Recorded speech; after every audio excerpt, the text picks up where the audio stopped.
Hey, Steve here. Thank you so much for joining me. What we're going to be doing today is we're going to be looking at specific techniques that I think are really important. Maybe you've been learning how to play the pentatonic scale or some other scales, and you've been practicing, various scale techniques, things like that. But what I want to remind you of are some really important elements that really make your guitar sound more vocal, more human. And so today what we're going to be doing is we're going to be talking about bends, and we're going to be talking about vibrato, okay? Now, when we do bends, for instance, let's just take the A minor pentatonic scale.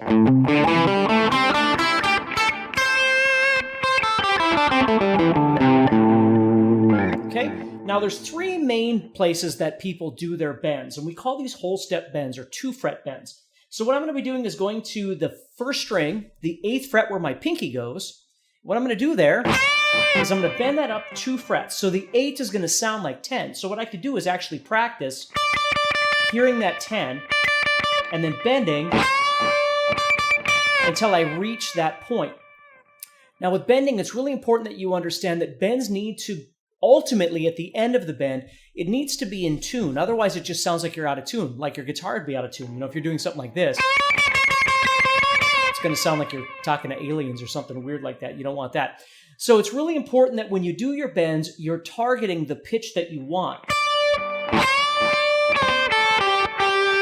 Okay? So there's 3 what we call basic bends. Okay? The first bend, which is the one I'm showing you here on the 8th fret of the first string.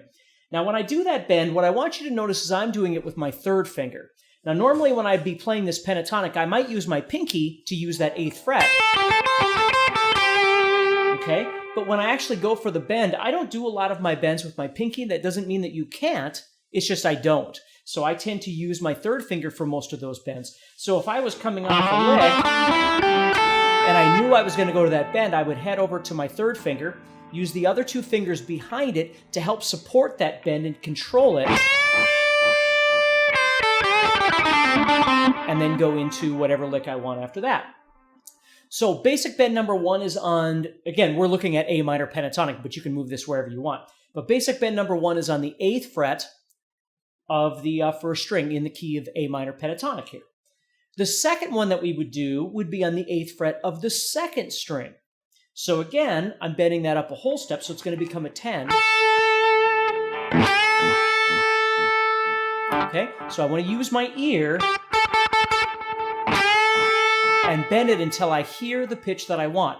Now, again, we'll get into how fast you bend and all that sort of thing in just a little bit, but understand that the first thing is just the mechanics of properly bending in tune.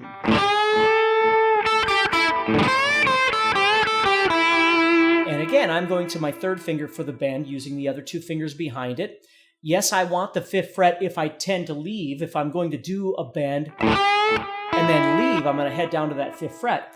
But for the actual bend, what I like to do is, again, because my hands are relatively small, I would bring these 2 fingers up right behind this. So I've got this finger on the 8th fret, this on the 7th, and this on the 6th, and they're all working in conjunction with the turn of my wrist. Okay, I'm not pushing like this. I'm turning the wrist to bring that bend up to where I want. Now, as I bend, what you're going to notice is I get in the way, if you've done this before, I'm going to wind up getting in the way of the 3rd string. So when I bend this 2nd string up, I hit that 3rd string.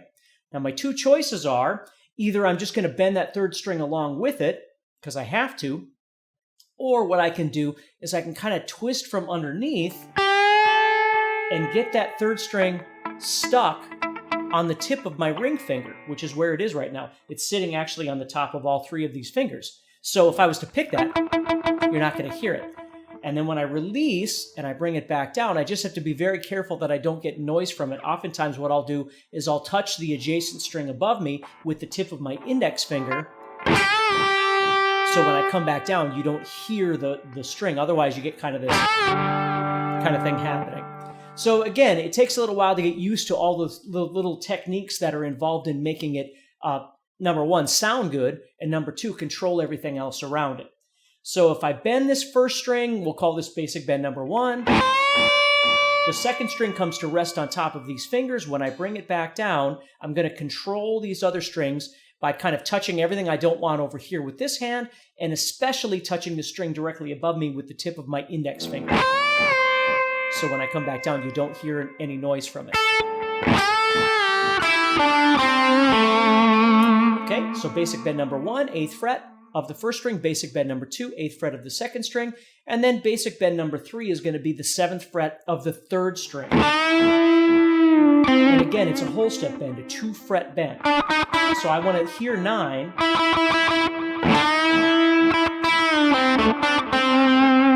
Okay, and really learn to control those. The one, I think, problem that a lot of people have when they do these is they learn how to bend and then they go, okay, I'm done. Bending is a craft in itself that's really, really important to every guitar player, especially if you do a lot of soloing. And so it's learning how to do it properly, how to control the noise, and then the third thing is how to get creative with it. You might do a nice slow bend. You might do a really fast bend. You might do what I call a double pump, which is when you do this, where you bend it up, you bring it back down a little bit, and then you bring it back up again. And the amount that you bring it back down is relative to anything. I mean, it's more a feel thing than it is a distance thing. So I'm not dropping it down, you know, a half step or all the way down. I'm just trying to get a cool sound when I do it.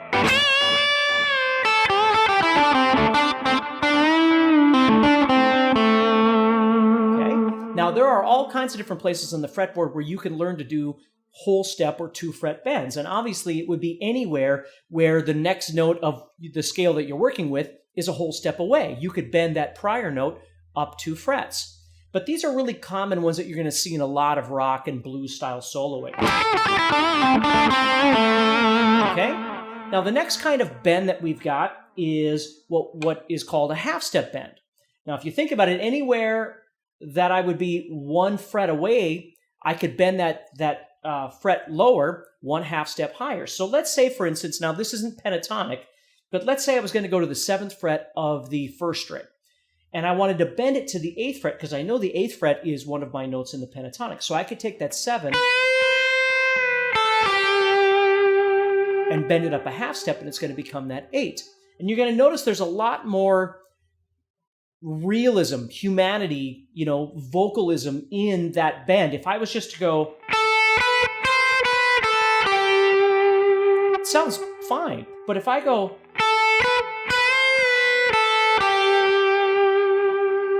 all of a sudden it takes on a different kind of sound. And for me, that's what guitar playing is all about. It's about the subtleties. It's not just getting to the end of the race and saying, you know, I'm done, I win. It's really trying to learn how to make things sound more authentic, more organic when you play. So you might do a whole step bend and then come back with a 1/2 step bend. Or see how I did a 1/2 step bend and then I went to that whole step. Now again, if you don't know all your scales and things, that's perfectly fine, but you might be thinking, well, how come the 7 works? Well, it's coming from a larger scale that maybe you don't know yet. But I want you to know that that 7th fret, for instance, really does sound good in almost any situation if you were using minor pentatonic, whether you're in G or A or B or anything. To use that 1 fret down from the pinky is a really nice sound. So if you were playing pentatonic,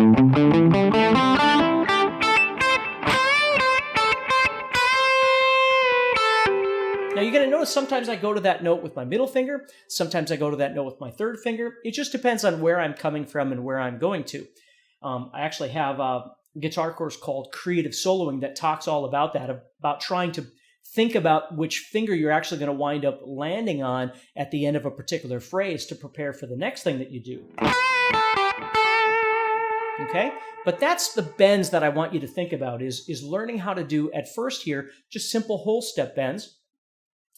The 3 that we talked about. And then you could start exploring some 1/2 step bends, but you are going to have a little bit of knowledge of your scales and things to kind of know where to go.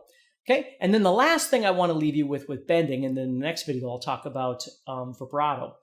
But the next bend is what we call a blues bend. And a blues bend is a really fun bend that just gives a little bit of blues flavor, and it's not a 1/2 step or a whole step or anything like that. It's just a little twist of the note. So let's say I was going to be, again, in A minor pentatonic. 7th fret of the 4th string is my A, and that's kind of my target. So as I'm moving, I'm going to try and target toward that A, right? So right before I get there, though, I want to create some tension, some anticipation. So what I do is I go to that 5th fret of the 3rd string, and I'm going to hold that for a second, and then right before I go to the 7th fret of the 4th string to resolve this, I give that 5th fret of the 3rd string just a little twist, a little blues bend, just a little twist, right before I go to the 7. I don't do it early, because then I'm just going to be out of tune, and it's not going to sound very good. But what I can do is play it, and then right before I leave, I give it just a little twist, a little pull with my finger, and then head to the 7th fret. Now, I could go directly into it, or I could create a pause.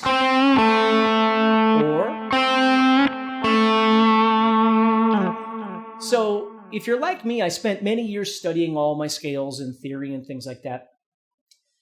But there were just certain things missing in my playing, and to really try and make it sound more and more real. And for these kinds of things, I want you to really think about how important they are, not just, again, to study them quickly and say, okay, I understand. Understanding is great. Application is greater. Okay, so being able to play something and make what you're doing sound more authentic. So that's just a quick little idea on bending, and then when you join me next time, we're going to be talking about vibrato.